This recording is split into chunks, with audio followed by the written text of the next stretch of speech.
श्री शिवाय नमस्तुभ्यम। हर हर महादेव। जय श्री महाकाल। कैसे हैं आप सब?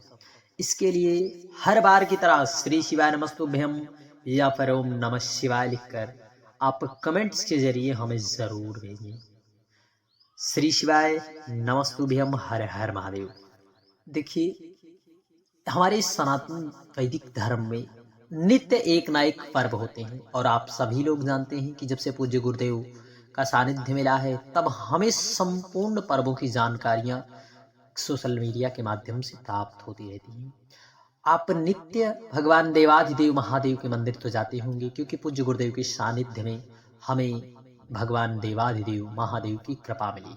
और ऐसे में भगवान महादेव के साथ साथ भगवान श्री हरि नारायण विष्णु को प्रसन्न करने वाला दिवस, जिस दिवस का इंतजार, जिस तिथि का इंतजार सभी भगवत प्रेमियों को रहता है, एकादशी। सभी व्रतों में एकादशी विशेष रूप से महत्वपूर्ण है, क्योंकि पद्म पुराण में भगवान देवाधिदेव महादेव मां पार्वती से बताते हैं। और एकादशी यह पौष मास के कृष्ण पक्ष की जो एकादशी है सबसे महत्वपूर्ण एकादशी है, क्योंकि सफला एकादशी। आज के वीडियो में हम जानेंगे 26 या फिर 27 दिसंबर कब की है सफला एकादशी। और विशेष रूप से तो यह आज के समय की समस्या हो जाती है कि बहुत सी मेरी माताएं और बहनें यह नहीं समझ पाती कि हमें व्रत किस दिन करना है, और यदि किसी भी विषम परिस्थिति के कारण हम व्रत ना कर पाए तो हमें क्या करना चाहिए।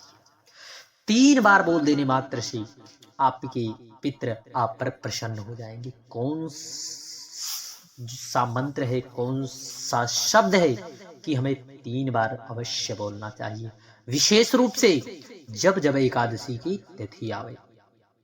तो आज के वीडियो में 26 या फिर 27 दिसंबर कब की है एकादशी, साथ ही साथ पारण का समय भी जानेंगे। और एकादशी पर हमें पूज्य गुरुदेव के मुखारविंद से बताए गए कौन कौन से उपाय करने हैं। और इस बार तो एकादशी पर विशेष दुर्लभ संयोग बन रहे हैं, क्योंकि इस बार एकादशी गुरुवार के दिन पड़ रही है, और गुरुवार का दिन भी भगवान देव देवेश्वर श्री हरि नारायण विष्णु को समर्पित है। तो ऐसे में हमें 14 चने की दाल वाला विशेष उपाय और बृहस्पतिश्वर महादेव के नाम वाला उपाय जरूर करना है, क्योंकि यह विशेष उपाय केवल और केवल जो है बृहस्पतिवार के दिन किए जाते हैं। और ऐसे में बृहस्पतिवार के दिन पड़ने वाली एकादशी है, इसलिए आप सभी भक्तजन अवश्य इस विशेष उपाय को अवश्य करें। सबसे पहले आपको बता दें, एकादशी की जो शुरुआत हो रही है 25 दिसंबर को रात्रि 10:29 पर प्रारंभ हो रही है, और एकादशी की तिथि की समाप्ति 27 दिसंबर को 12:43 पर हो रही है। वहीं सफला एकादशी का व्रत सभी भगवतजन 26 दिसंबर को ही करें और अगले दिन उस व्रत का पारण करें। देखिए, सबसे पहले एकादशी के दिन आप सभी को सबसे पहला उपाय, जो कि यदि आपके जीवन में कुंडली में गुरु ग्रह की स्थिति कमजोर है तो आप सभी भक्तजनों को 1 चुटकी हल्दी वाला विशेष उपाय अवश्य करना चाहिए। सबसे पहला उपाय, जब आप व्रत कर रहे हैं या फिर नहीं, तो आपको व्रत करें या ना करें, आपको बृहस्पतिवार के दिन 1 चुटकी हल्दी लेना है, और आप जिस जल में स्नान करें उस जल में डालकर हल्दी से स्नान करना है, या फिर तुलसी की लकड़ी डालकर। यदि आप बृहस्पतिवार के दिन इस विशेष उपाय को करते हैं तो आपके जीवन में गुरु ग्रह की स्थिति मजबूत होती है, और यदि गुरु ग्रह की स्थिति मजबूत होती है, आपकी कुंडली में प्रबल होती है, तो आपको अपने जीवन में किसी के सामने घुटने नहीं टेकने पड़ते, और आपको इस दिन अपने गुरुओं का, माता पिता, बड़े बुजुर्गों का जो है अपने गुरु का विशेष रूप से आशीर्वाद अवश्य लें। सबसे पहला उपाय आपको इस दिन जरूर करना है, इस विशेष उपाय को। और इस दिन गुरुवार के दिन माताएं जो है भगवान देवाधिदेव देवीश्वर भगवान बृहस्पति देव की प्रसन्नता के लिए भगवान बृहस्पति देव का व्रत करती हैं, और व्रत करने में विशेष रूप से कथा सुनने का विशेष प्रावधान है।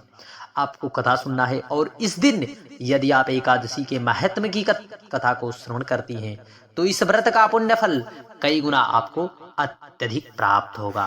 इसलिए आप माताओं से विशेष निवेदन है कि आप व्रत की कथा तो सुने ही, गुरुवार के दिन और एकादशी के महत्व की चर्चा अवश्य सुने, क्योंकि साधारण ही है, गुरुवार के दिन पड़ने वाली एकादशी है। सबसे पहले आप सभी को इस दिन, एकादशी के दिन, आपको इस प्रकार से जो है लेना है, जो है चने की दाल। इस प्रकार से आपको चने की दाल लेना है। क्या? चने की दाल, क्योंकि बृहस्पतिवार के दिन भगवान बृहस्पति देव को प्रसन्न करने के लिए माताएं चने की दाल और गुड़ का प्रयोग करती हैं। तो आपको 14 चने की दाल लेना है। कितना? 14 चने की दाल लेना है। और एक पात्र में आपको लोटे में हल्दी डालकर और 1 चम्मच शक्कर या गुड़ डालकर आपको तैयार कर लेना है अमृत। और आपको इन सब चीजों को लेकर पहुंच जाना है कहाँ पर? जहां पर भगवान बृहस्पति देव अर्थात केले की जड़ में आप पूजन करते हैं, बड़े ही प्रसन्नचित भाव से। आपको 14 चने की दाल को ओम नमो भगवते वासुदेवाय कहते हुए एक एक चने की दाल को आपको इस प्रकार से एक एक चने की दाल को आपको समर्पित करते जाना है। 14 चने की दाल को ओम नमो भगवते वासुदेवाय कहते हुए। परंतु आपको एक वहां पर कोई सा पत्ता ले लेना है, उस पत्ते पर रखना है। फिर आप जो अमृत तैयार करके लाए हैं उसी ओम नमो भगवते वासुदेवाय कहते हुए आपको जो है समर्पित कर देना है, क्योंकि केले की जड़ में भगवान श्री हरि नारायण विष्णु का वास होता है। और आपको पता हो, इस दिन माताएं बड़े ही प्रसन्न भाव से पूजन करती हैं। इसलिए आप सभी भक्तजन जरूर करें। धन, यश, सुख, समृद्धि, वैभव की प्राप्ति होगी, ऐसी जो है एकादशी के महात्म्य की कथा में तो बताया गया है। साथ ही साथ जिस प्रकार से भगवान बृहस्पति देव ने राजा और रानी को सुख, समृद्धि, संतान, वैभव की प्राप्ति कराई थी, आपके जीवन में भी प्राप्ति होगी। श्री शिवाय नमस्तुभ्यम, हर हर महादेव, जय श्री महाकाल।